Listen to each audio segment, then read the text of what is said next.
La entrevista del Telematutino 11, gente importante y a tratar temas importantes. Nos acompaña el licenciado Juan Ariel Jiménez, un joven y brillante economista con experiencia de Estado, fue ministro de Economía, pero ocupó posiciones en el Banco Central, en el mismo ministerio, y ahora también es además miembro del comité político del Partido de la Liberación Dominicana. Y de paso es casi sobrino mío. Juan Ariel, buenos días. Buenos días, Ramón. Buenos días, Jacqueline. Hola, Siempre Juan Ariel. encantado de compartir con ustedes. Buenos días. Qué bueno que estés por acá, porque me dijeron que tú estabas en Londres haciendo un posgrado, y dije yo, y se nos va el hombre varios años. No, varios años no, varios meses.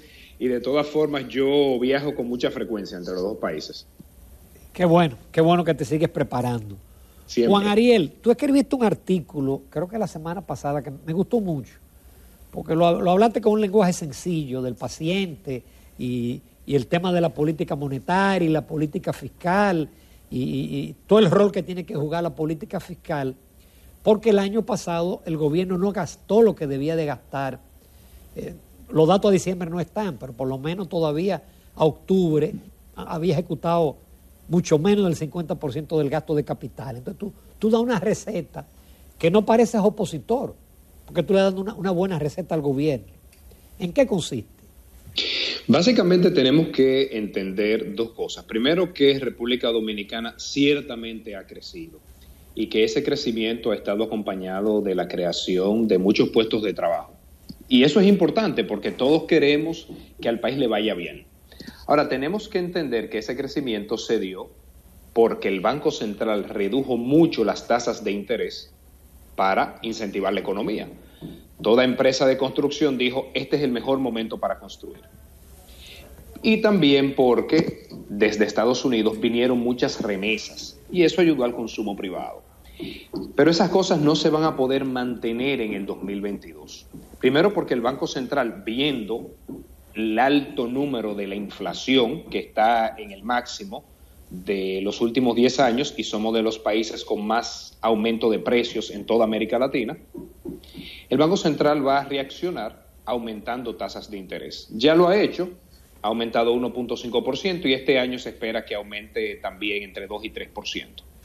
Y por otro lado, Estados Unidos, al ir retirando gradualmente los programas de ayuda social, entonces eso tiende a quitarle fuerza a la recepción de remesas.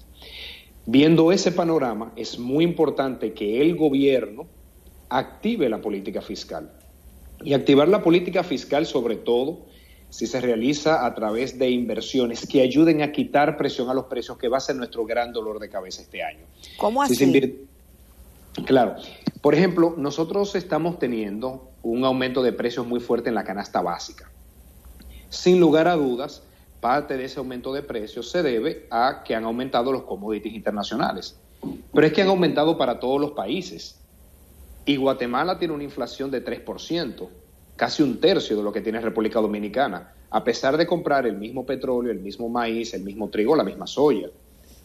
Costa Rica tiene una inflación de 3.5%, con el aumento de los precios de los commodities. Entonces, en República Dominicana hay problemas que se deben enfrentar. Hay muchas opciones. Una de ellas es que el gobierno, al reactivar la inversión pública, invierta en el campo. Cuando se pone a construir caminos interparcelarios, por ejemplo, no solamente crea empleos para la zona rural, pero también disminuye el costo de transporte de los productos agrícolas que tienen que salir de la finca a la calle, por así decirlo. Entonces, eso puede ayudar a disminuir los precios. Cuando invierte en la electrificación rural, que permitiría la automatización, por ejemplo, del procesamiento de la leche, en vez de ser manual, que sea con máquinas, eso igualmente crea empleos, por cierto, reduce pobreza rural, pero además disminuye costos y eso compensa parte del aumento que se está teniendo en los commodities internacionales, entre muchas otras cosas que con gusto le pudiera decir que el gobierno debería estar haciendo para evitar este gran incremento en los precios que estamos sufriendo en el país. Perdón, Juan Ariel, pero entonces hay un componente alto monetario en la inflación. Bueno, parte del problema del año pasado es que la política fiscal dejó exclusivamente en manos de la política monetaria la recuperación de la economía. Eso es un riesgo grande. Lo hizo cuando paró abruptamente los programas de ayuda social, que tanto lo critiqué, Dije, debería mantenerse al menos para las decenas de familias que están todavía sin trabajo. Y también al disminuir tanto el gasto de capital, dígase la inversión en construcción, en reparación de infraestructuras, eso hace que el Banco Central correctamente diga, no puedo dejar que se desplome la economía por la poca ayuda que estoy teniendo del gobierno, y se cargó ese peso así solo. Obviamente aumentan mucho los agregados monetarios y hay sin lugar a dudas un componente monetario en esa inflación que el Banco Central ahora está obligado a recoger, aumentando tasas de interés, esterilizando muchos de los recursos que ha mandado al mercado. Entonces, por eso es que este año, digamos, la pelota está básicamente en la cancha del gobierno.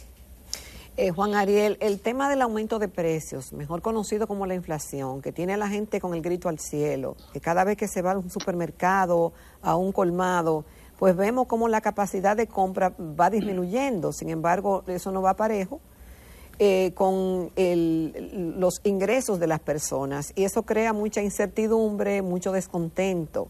Y la gente sabe que hay un tema internacional, pero entiende que debe haber un manejo que por lo menos resguarde el bolsillo de los más necesitados y de una clase que no va en ingresos conforme va creciendo la inflación. Entonces la fórmula, tú dices que invertir más en el campo, pero eso tomará un tiempo. ¿Cuáles otras medidas adicionales o qué debemos replicar en esos países que tú ponías de ejemplo, como Costa Rica y otros que han logrado tener esa inflación a niveles mucho más bajos que la República Dominicana? ¿Qué debemos replicar?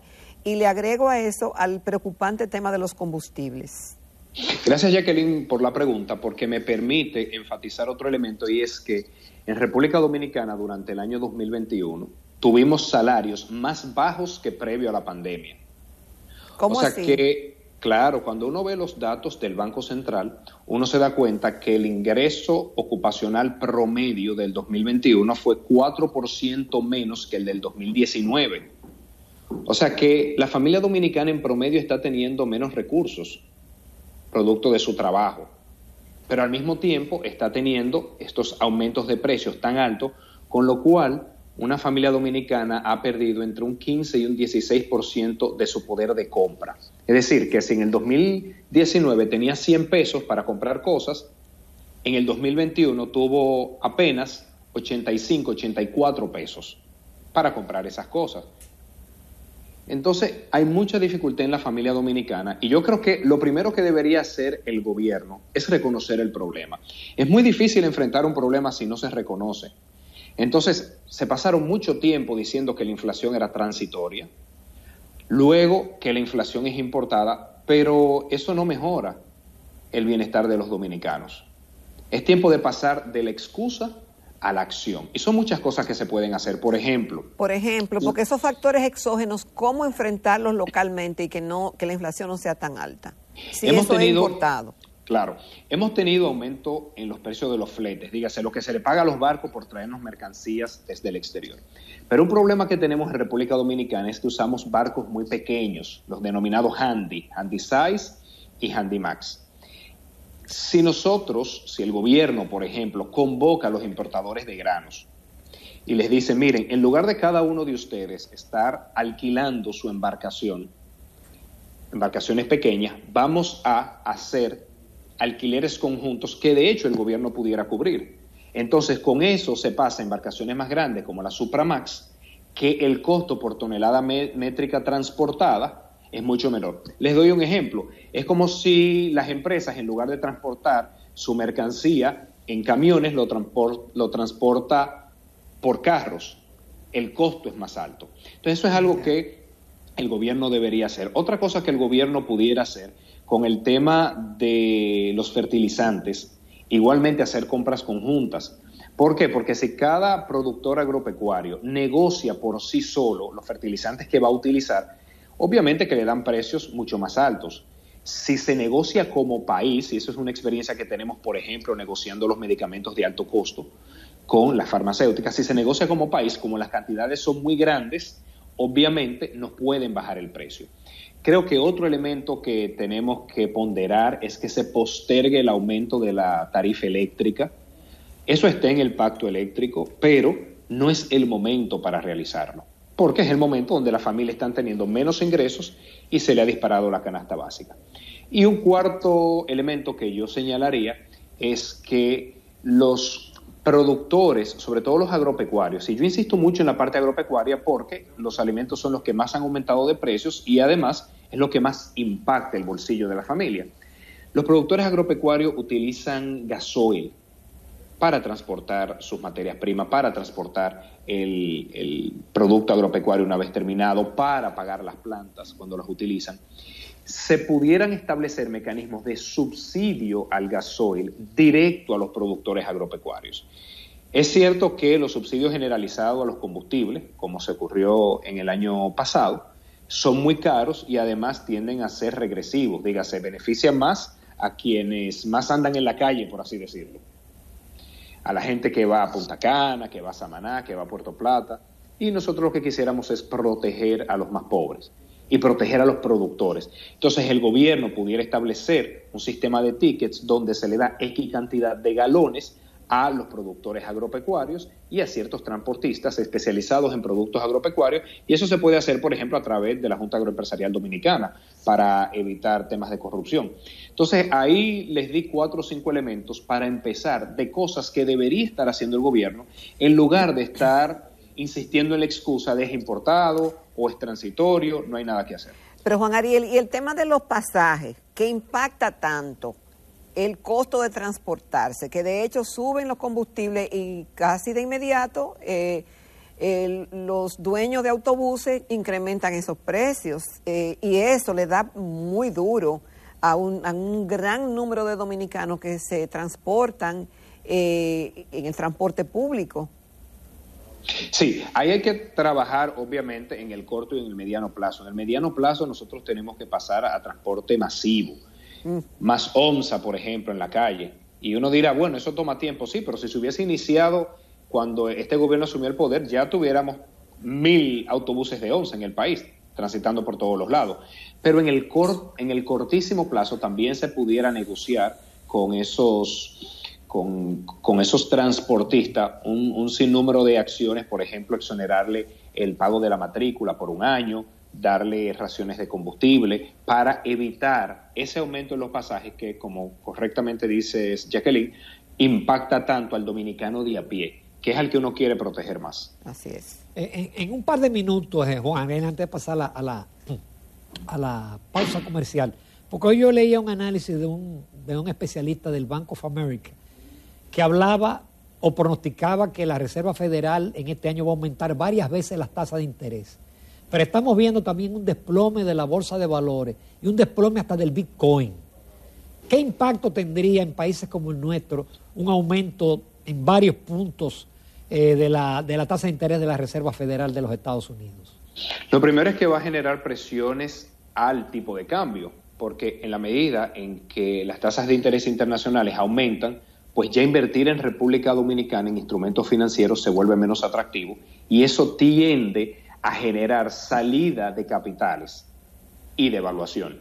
Obviamente el Banco Central Dominicano sabe eso y actúa de forma de aumentar las tasas de interés en República Dominicana para neutralizar el aumento en las otras tasas y evitar que se cree, por ejemplo, devaluación. Eso es algo de lo que explica por qué este año vienen fuertes aumentos en las tasas de interés en el país.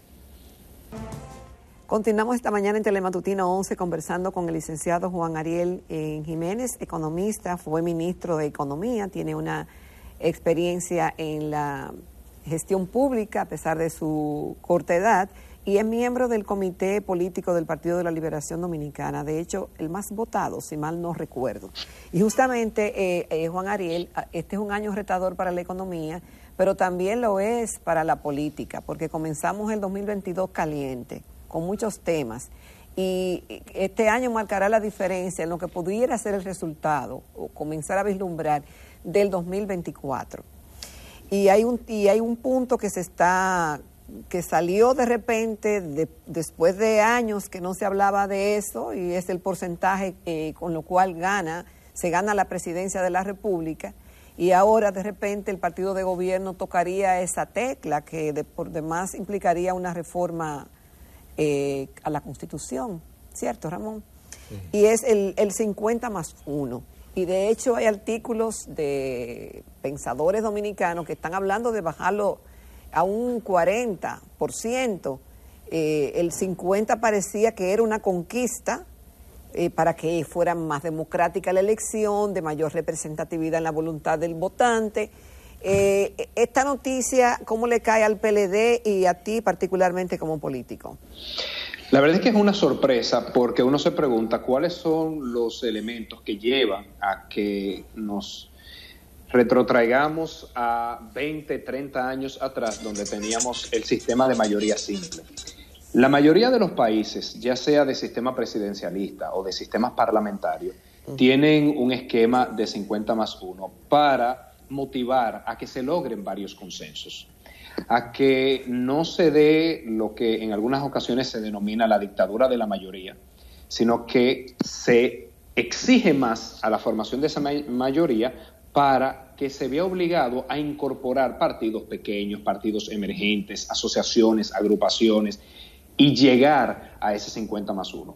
Al parecer, las cifras no le están dando bien al gobierno, se sienten preocupados al ver que en apenas año y medio la popularidad va en caída, que al no darle respuesta a los problemas de la ciudadanía... ¿Y quién pues dice eso, Juan Ariel? ¿Cómo se sabe eso?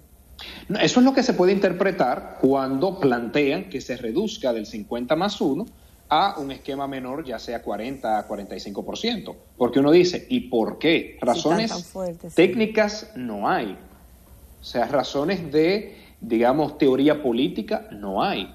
Entonces uno dice, están queriendo hacerse un traje a la medida porque entienden que ese 52% que alcanzaron en el 2020 en las elecciones, en unas elecciones que por cierto tuvieron una alta abstención, que no lo alcanzarían en el 2024 y por eso quieren jugar en un terreno más fácil. Pero yo creo que sería un retroceso en la institucionalidad y la verdad me sorprende que venga de un partido cuya historia siempre estuvo ligada a denunciar este tipo de prácticas.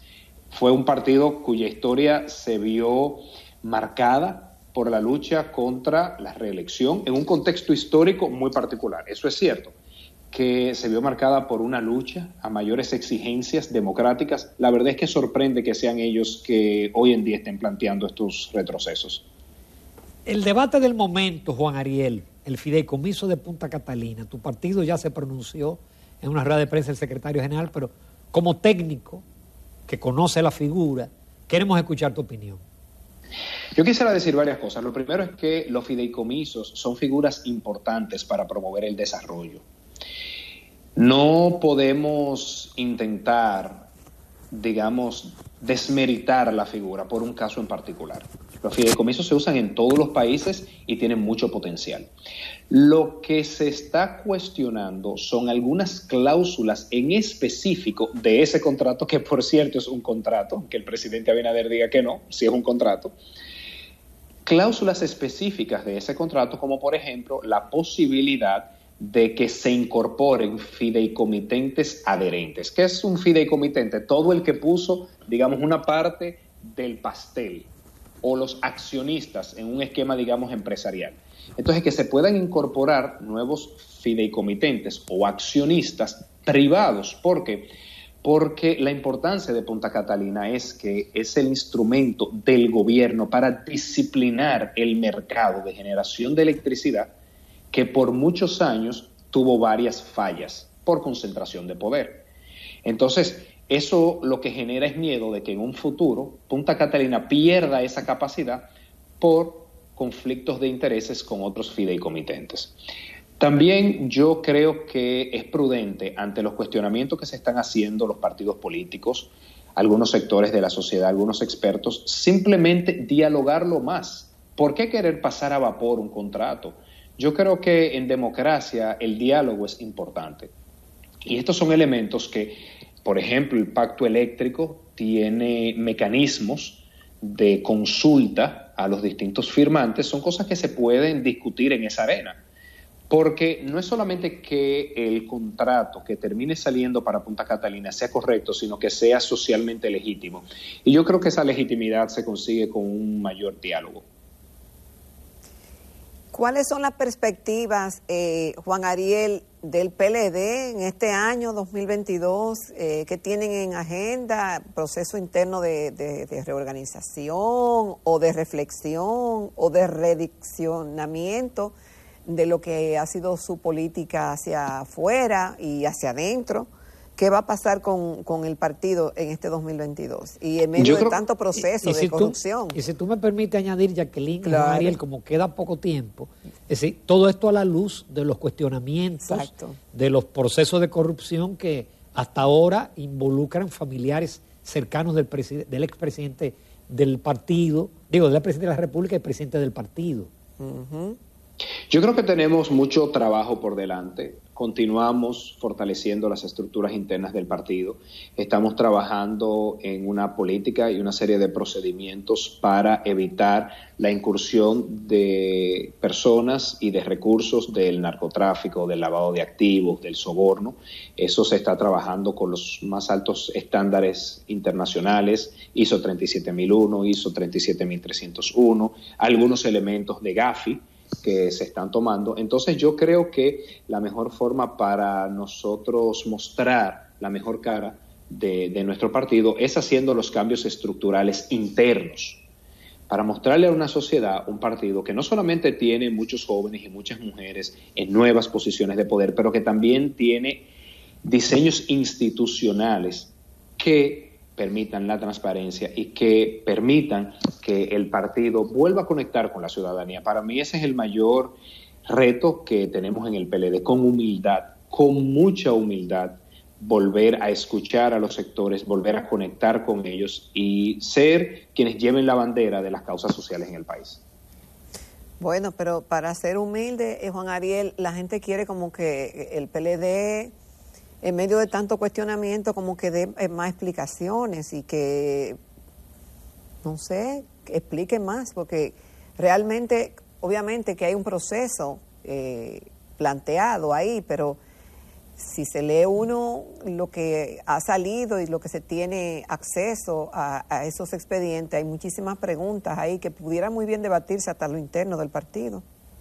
Bueno, yo creo que esos casos están donde deben de estar, que es en la justicia, y quienes deben dar las explicaciones y responder las preguntas son los imputados, porque, y algo que hemos criticado, es la mediatización de los casos.